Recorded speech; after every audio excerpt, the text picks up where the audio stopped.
Doutor, eu sonhei que... Sonho? Todo mundo sonha. Mas era um sonho lindo. Não tinha palavras, não. Era só número.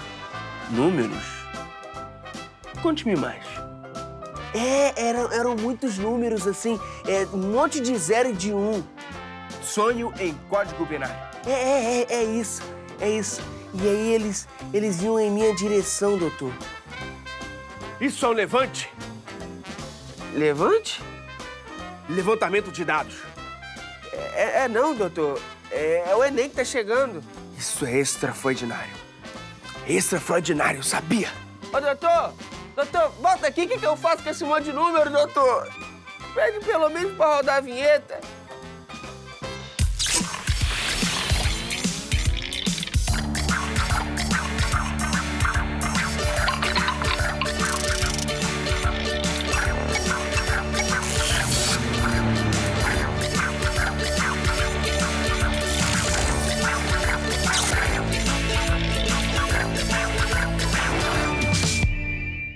Hora do Enem no ar com um papo futurista. Realidade virtual é a onda do momento e ela tá em tudo, tá até, é claro, na educação. E tem muita matemática envolvida. Quem conta pra gente é o engenheiro nuclear Vitor Freitas. Mas antes, senhoras e senhores, é com muita honra que recebemos ele, Rodrigo Sacramento. Primeiro eu, minha família. Seja bem-vindo mais uma vez. Geometria é um dos principais assuntos da matemática. Mas como ele costuma cair no Enem? É um assunto que realmente, quando ele cai, por exemplo, o cara pega uma caixa e ele preenche essa caixa de água e ele quer saber o volume disso, essa capacidade. Ele fala a respeito também de área total, o revestimento dessa caixa. Geralmente, é isso que o Enem aborda de forma maldosa, para o aluno ficar muito atento. Show de bola. E aí, bora ver uma questão? Vamos? Roda aí. Salve, galerinha! Beleza? Professor Nasa na área do Pro Universidade, em parceria com o pessoal da Hora do Enem, para resolver algumas questõezinhas do Enem de matemática. Vamos comigo? Vamos embora? Me acompanha? Vamos lá! Um lapidador recebeu de um joalheiro a encomenda para trabalhar em uma pedra preciosa, cujo formato é de uma pirâmide, conforme ilustra a figura 1. Para tanto, o lapidador fará 4 cortes de formatos iguais nos cantos da base. Os cantos retirados correspondem a pequenas pirâmides nos vértices P, Q, R e S, ao longo dos segmentos tracejados ilustrados na figura 2. Depois de efetuados os cortes, o lapidador obteve, a partir da pedra maior, uma joia poliédrica cujos números de faces, arestas e vértices são respectivamente iguais a... Então vamos dar uma olhadinha nas alternativas? Alternativa A, 9, 20 e 13. Alternativa B, 9, 24 e 13. Alternativa C, 7, 15 e 12.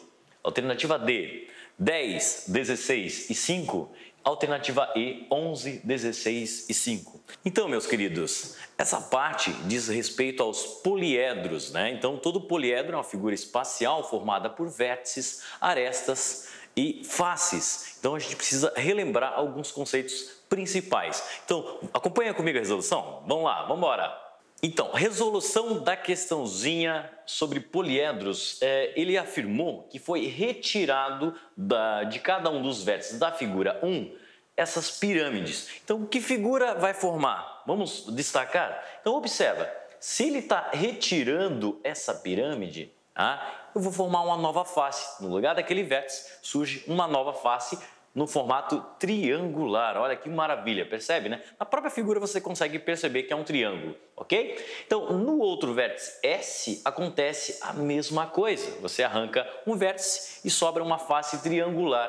Aqui eu também tenho um outro vértice, tirando aquela pirâmide, sobra uma face triangular. A mesma coisa acontece nessa outra face aqui. Perfeito? E aí, olha só que figura que a gente tem, se a gente ligar todos os pontos. Eu tenho o sólido que o problema está querendo que a gente resolva. Nasa, como que eu faço para contar a quantidade de faces? observando na figura, ok? A figura original tinha um total de quantas faces? Vamos contar? Bem facinho. Eu tenho a face superior, que é uma base quadrada da pirâmide, e na lateral eu tenho mais 4 faces, ok? Então, ó, uma base mais a lateral com 4. Fecha um total de quanto? 5 faces. De boa? Tranquilo? A original, o que vai acontecer? Ele vai permanecer com as mesmas 5 faces, só que cada vértice vai originar mais uma face, cada vértice, ok? Então, show de bola? Então, eu tenho, é só contar na figurinha, a base, uma, as laterais, mais 4, dá 5, 6, 7, 8, 9. Registra aí, então, ó, eu tenho 9 faces, vamos colocar aqui do ladinho aqui, ó, total de faces, F de face, 9, beleza? NASA, agora ele quer a quantidade de vértice e aresta. NASA, qual que eu faço primeiro? Depende da tua visibilidade. Vértice, NASA, o que é um vértice num sólido geométrico? Vértices são esses pontinhos aqui, ó. Então, vamos para a figura 1. Quantos vértices eu tenho? 1, 2, 3, 4, 5 vértices, ok? O que vai acontecer com a figura 2? Observa só. Esse ponto B, ele acaba originando mais quantos vértices? Outros 3 vértices, beleza? Por que, NASA? Porque eu vou formar uma face triangular e aí eu tenho 3 vértices ao encontro daquelas minhas arestas. Lá no fundão, lá no S, também, efetuando o corte, eu tenho mais 3 vértices. Então, cada vértice antigo da minha base, onde foi efetuado o corte, eu tenho mais 3 vértices. Matemática básica, bem simples. 3, 6, 9, 12. Mais esse aqui de baixo, 13 vértices. Tranquilo? Então, eu tenho total de vértices igual a 13, né? 3, 6, 9, 12, mais 1, 13. NASA, agora eu posso contar as arestas? Pode. Ok? Você poderia contar. O que são as arestas? As minhas linhas. É simples, eu vou ali e conto as minhas linhazinhas. Mas existe uma relação chamada relação de Euler, que é a matemática aplicada nesses poliedros. O matemático chamado Euler trabalhou com a sua relação, por isso que foi chamada relação de Euler. Relação de Euler. Que diz o seguinte, se eu pegar a quantidade de vértice mais a quantidade de face, é igual à quantidade de arestas mais 2 unidades. Nossa, mas não era mais fácil de contar? Isso aqui é uma garantia que os poliedros convexos têm da relação entre vértice, face e aresta. Tranquilo?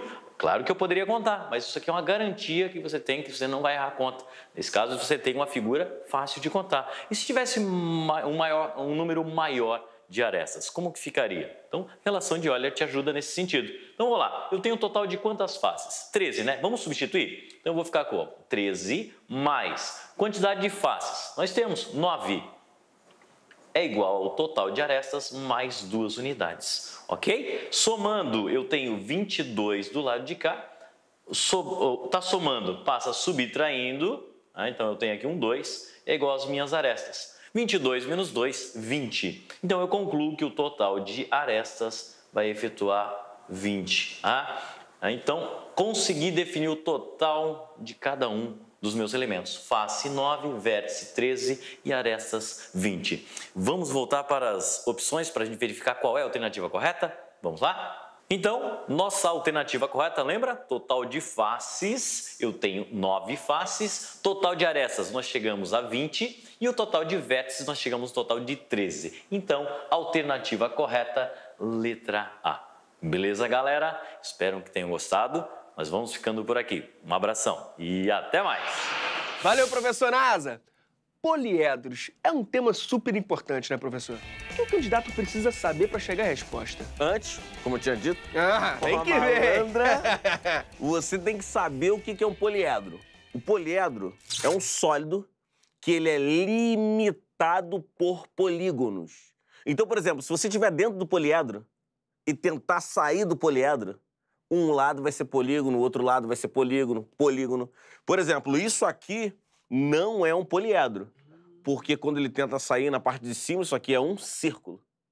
Então, poliedros é um assunto extremamente importante, porque geometria, quando ele geralmente aborda dentro do Enem, ele fala a respeito de volume, fala a respeito de área total, mas ele tem abordado, nesses últimos 2 anos, fazer um corte no poliedro, que foi justamente o que foi falado na questão do Enem. E isso é fundamental, né, professor? Visualizar o poliedro, porque se não conseguir visualizar, se lasca. O grande sofrimento da geometria espacial é essa. O trauma do passado é quando a pessoa não consegue enxergar a figura. Pois é, professor, tem que conhecer cada parte desses sólidos também, né? O detalhe importante é o cara saber muito bem a teoria. Quando o cara sabe o que é um prisma, só de aparecer prisma, regular, triangular, o cara já sabe o que é um prisma, já sabe a definição de prisma, que tem bases paralelas e bases congruentes, e a área lateral é composta por paralelogramas. Então, só pelo nome, o cara não precisa ver o desenho. Só pelo nome, ele consegue enxergar. E isso tudo é teoria, então a teoria tem que estar muito bem fechada. Essa é uma questão simples que envolve matemática básica. O professor aproveitou para falar da fórmula de Euler. Por quê? A relação de Euler, ela fala justamente do quê? Fala dos vértices, das faces e da aresta, que são as três coisas que mais aparecem recorrentes de poliedros. Então, a fórmula fala o seguinte, que é vértice mais face é igual a aresta mais 2. Detalhe importante, se o poliedro ele é um poliedro chamado convexo, você pode utilizar essa relação. Mas se o poliedro é um poliedro côncavo, só quando o problema te avisar, que satisfaz essa relação. Bom, essa questão fala da pirâmide, mas e se fosse um cubo, professor? Você pode substituir a pirâmide pelo cubo, por exemplo. Se fosse um cubo, tá ali na nossa querida maravilhosa lousa, você tem o seguinte, ele quer saber a quantidade de arestas, quer saber a quantidade de faces e a quantidade de vértices. Você pode muito bem pegar e utilizar uma fórmula, se você quiser, pode contar da forma que foi feito, ou utilizar uma fórmula. Você tem a aresta é igual a N vezes F sobre 2. Como é que se utilizaria isso aqui? Eu posso muito bem contar. Aqui está muito claro que se eu contar a quantidade de arestas, você vai ter 1, 2, 3, 4, 5, 6, 7, 8, 9, 10, 11, 12. Mas você poderia utilizar a fórmula. Como é que se utiliza a fórmula? Você olha qual é o tipo de face. Eu não falei quantas faces, falei o tipo de face. Você tem um tipo de face aqui que é um tipo só, que é quadrangular. Você vem de forma humilde e conta 1, 2, 3, 4. Então, vê aqui, a aresta é igual a 4. N significa isso. Quantos lados tem esse tipo de face? 4 vezes a quantidade de faces. Um cubo, um dado, tem 6 faces. Então, você multiplica por 6 e divide por 2. E isso vai dar a mesma quantidade que nós contamos, 12, na maldade. E, para achar a quantidade de vértices, ou você conta, ou você utiliza a relação de Euler. Vértice mais face é igual a aresta mais 2. Vértice mais a quantidade de faces de um cubo são 6, é igual a 12, que é a quantidade de arestas, mais 2. Vértice igual a quanto? 8. De forma linda e maravilhosa e na humildade. Professor, e que outras fórmulas podem aparecer quando a gente fala de poliedros? Quando a gente fala a respeito de poliedros, como eu já disse, tem fórmula de volume. Por exemplo, se é um prisma, isso aqui é um prisma. Então você vai usar a fórmula do volume, área da base vezes a altura, você vai achar o volume. Ou área total, que geralmente aparece como área do revestimento. A área total vai ser 2 vezes a área da base mais a área lateral. Geralmente são esses tipos de fórmulas que aparecem para você, envolvendo essa parte de geometria espacial, prismas, poliedros. E tem algum exemplo, professor? Tem, olha só. Vamos voltar lá para a área da maldade. Simbora. Então, olha só. Por exemplo, apareceu um poliedro assim, que por definição a gente chama ele de prisma. Então, aqui, vamos supor que ele quer saber o volume desse prisma. Fórmula de volume, como eu tinha dito, é a área da base vezes a altura. Então, ele vem de forma inocente e bota para você aqui uma altura 4 e fala que essa área da base aqui, vamos falar que isso aqui é 4 metros, e ele fala que essa área da base aqui é uma área de 2 metros quadrados. Então, na hora de você fazer a fórmula do volume, o volume vai ser igual à área da base, que no caso é 2 metros quadrados, vezes a altura, que é 4. Então, o volume vai ser igual a 8. Mas cuidado, olha a malícia. Aqui, ó, é cúbico, porque é volume, é capacidade. Agora, professor, aquelas perguntinhas básicas. Quando a gente estuda esse conteúdo? Geralmente, quando a gente pega esse conteúdo, no segundo ano a gente está estudando geometria espacial. Mas a geometria plana, a gente falando de ensino médio, a geometria plana, ela já vem desde o primeiro ano. Claro que tem um segmento conectado com o 9º ano. E se eu quiser saber um pouco mais sobre esse conteúdo, qual é a dica? Tem um curso maravilhoso, sem fazer um merchan, que é o curso do Matemática do Zero, no QG do Enem. Eu estou abordando esses assuntos com muita profundidade para justamente o aluno ficar bem calcado na hora do Enem. Show de bola. Professor, muitíssimo obrigado, valeu mesmo. E olha, muito feliz pela sua presença. Você sabia que a realidade virtual é usada em universos tão diferentes quanto a educação e o tratamento de rejeitos nucleares? Pois é, a realidade virtual está em tudo. E mais que isso, é preciso sacar de matemática, física e arte. É multidisciplinar. E quem troca uma ideia com a gente sobre isso é o doutor em engenharia nuclear, Vitor Freitas. Seja bem-vindo. E aí, Vitor, tudo bem? Tudo bem, Len? Seja bem-vindo. Vem cá, que história é essa de realidade virtual? Na verdade, hoje está em tudo quanto é lugar. A gente tem visto realidade virtual, você vai no cinema, você coloca um óculos e vê 3D, você passa no shopping e vê algumas pessoas com os capacetes aí, né, tomando susto. Só que é uma tecnologia já bem antiga. É uma tecnologia aí, né, que foi muito impulsionada, né, no final da década de 60, no começo da década de 70, pela indústria bélica norte-americana. É uma tecnologia que foi utilizada no começo para simular operações com caças aéreos, né, porque você pode simular um ambiente virtual, tá, e não colocar pessoas em risco. Então, imagina, por exemplo, você simular um combate aéreo, tá, na real, utilizando um avião de verdade. Então, isso é muito complicado. Bom, e aí, depois nesse contexto, a realidade virtual foi sendo, né, evoluída, principalmente com os novos dispositivos. Hoje, os computadores estão muito avançados e agora ela está vindo para o entretenimento. E hoje em dia todo mundo já conhece realidade virtual, né? Tem um capacete aí, tá no mercado, as pessoas estão começando a jogar. E por que você decidiu estudar sobre realidade virtual?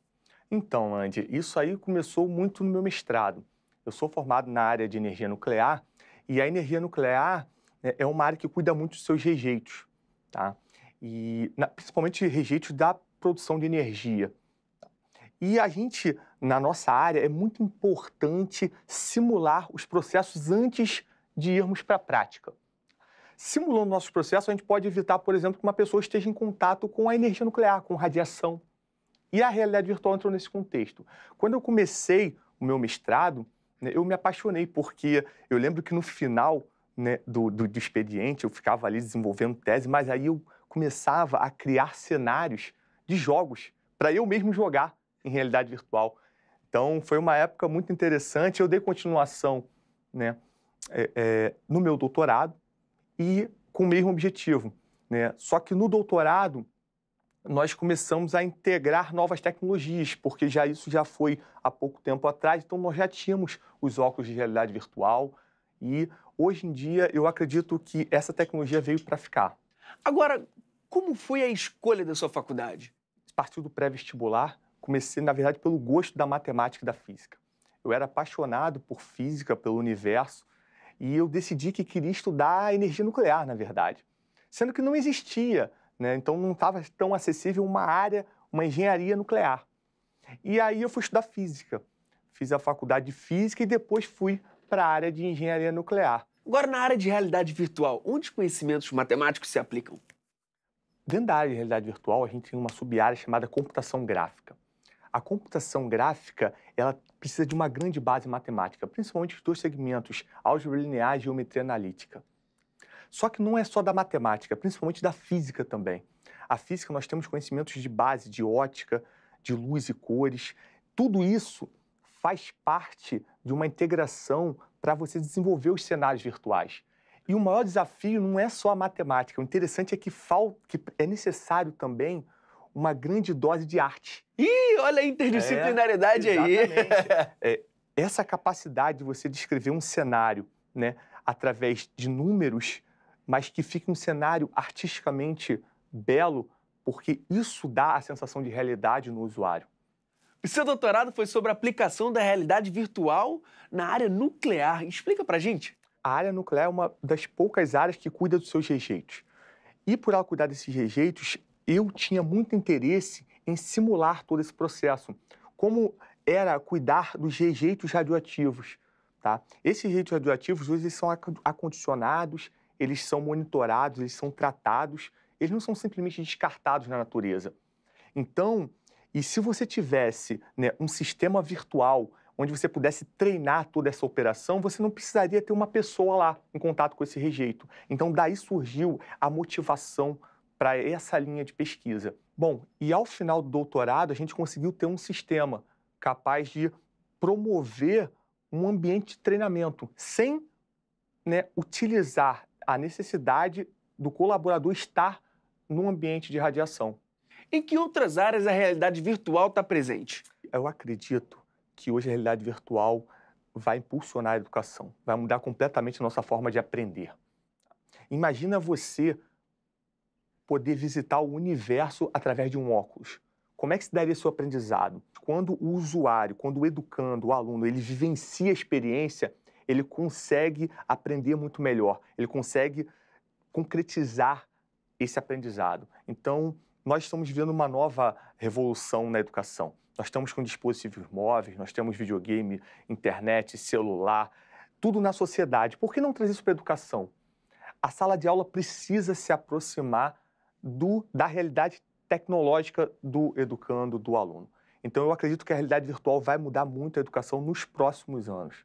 Vitor, qual é a dica para o estudante que quer saber mais sobre esse assunto? Bom, eles podem visitar o canal, né? Nós temos um canal no Facebook, que é facebook.com/aresvr, né, a empresa da qual faço parte, que desenvolve sistemas em realidade virtual, tanto para a indústria quanto para a educação. E lá nós, vira e mexe, colocamos diversos conteúdos já validados, tanto de realidade virtual como tecnologias no geral, com esse contexto. E para a galera que tem dificuldade em exatas, dá para trabalhar com realidade virtual? Dá sim. Foi como eu havia dito, nós precisamos de diferentes competências nessa área de realidade virtual, desde a arte até a matemática. Então, essa integração e essa interdisciplinaridade é necessária. Vitor, quais são os planos para o futuro? Bom, Landi, hoje eu estou muito feliz profissionalmente por eu estar conseguindo trabalhar com a realidade virtual no segmento que eu mais amo, que é a educação. E eu acredito que o futuro é nós continuarmos melhorando a educação do país e eu contribuo através da realidade virtual. Então, hoje eu estou tanto num processo de pós-graduação, sou professor de pós-graduação, que realmente insere tecnologia de realidade virtual na educação e tem uma empresa, né, que trabalha nesta área. Então, eu acho que os planos para o futuro é continuar investindo em realidade virtual mais aplicada, não mais a nível de pesquisa, como foi o meu doutorado até certo pouco tempo atrás. Podemos dizer que o virtual é real? Sim, podemos. Aqui a gente vai chegar um dia que a gente não vai saber distinguir os dois. Eu vou estar conversando com você aqui de forma virtual. Eu vou estar lá no meu escritório, você lá na sua casa e os dois aqui se comunicando sem nós sabermos que se é real ou virtual. Vitor, muito obrigado pela presença. Que Valeu, você continue usando essa ferramenta aí para contribuir cada vez mais com a educação. Obrigado, um abraço. Beijo, viu? Sucesso. E a cada dia que passa o Enem fica mais próximo, então atenção redobrada nos estudos. Nosso site está lá para te ajudar, então aproveita, vai. Por hoje é só. Fui!